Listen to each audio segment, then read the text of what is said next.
என்னோட ஒரு ஷார்ட்ஸில் நிறைய பேர் தக்காளி தொக்கு ரெசிபி கேட்டிருந்தாங்க. அவங்களுக்கு எல்லாருக்காகவும் தான் இந்த வீடியோ.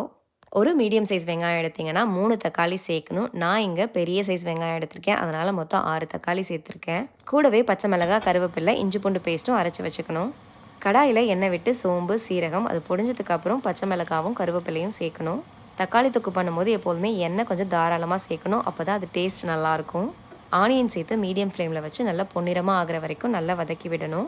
ஆனியன் நல்லா வதங்கினதுக்கப்புறம் இஞ்சி பூண்டு பேஸ்ட்டு சேர்த்து பச்சை வாசனை போகிற வரைக்கும் வதக்கி விட்டுட்டு அதுக்கப்புறம் தக்காளி சேர்க்கணும். இந்த டைமில் உப்பு, மஞ்சத்தூள் சேர்த்து நல்லா மிக்ஸ் பண்ணி விட்டு மூடி வச்சு வேக விடணும்.